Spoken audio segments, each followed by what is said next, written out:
Welcome into ESPN Headlines. I'm Cassidy Hubbard alongside Mark Schlereth, and we have a headline out of the NFL for you.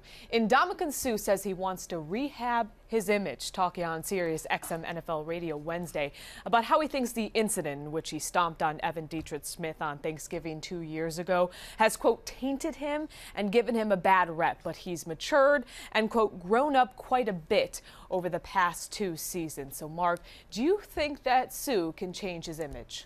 Well, I mean, I think, number one, people are always looking for Ndamukong Suh, and if he crosses that line.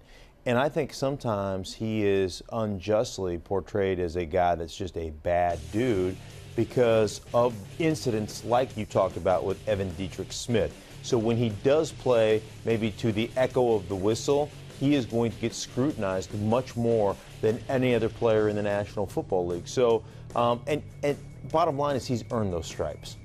And so that's something that he's going to have to deal with for the rest of his career. I think the other thing with the Lions, they're a very aggressive football team.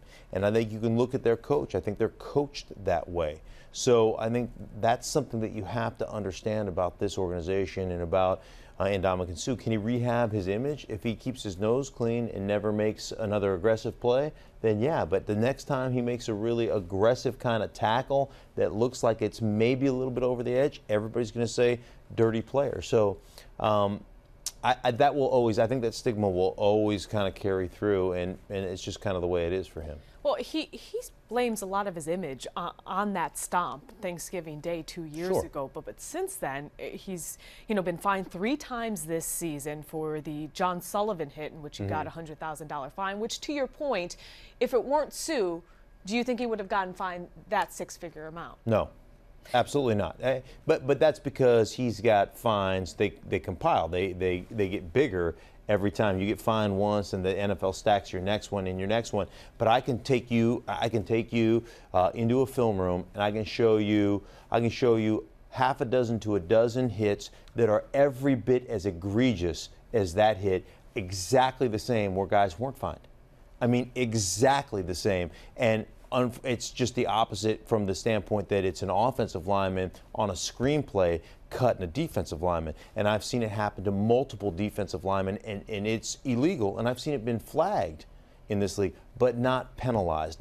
There's no monetary penalty that has gone with it. I've seen J.J. Watt get cut in half like that. J.J. Watt's a premier defensive player in this league, and he is a poster child for this league for doing things the right way. And if you're not going to find the guy who slashed J.J. Watt for doing that, then that is, to me, a guy you're singling out and you're trying to make an example of in Ndamukong Suh. So, like I said, I can show you multiple plays where the same exact type of thing happened where guys aren't getting fined. They may get flagged, but they're not getting fined. Well, as we see a lot in sports, winning can change a lot of people's minds. And you talk about the aggressive play of the Lions. And they're atop the NFC North, own the tiebreaker over the Bears in that division. Do you think they have what it takes to be a championship team?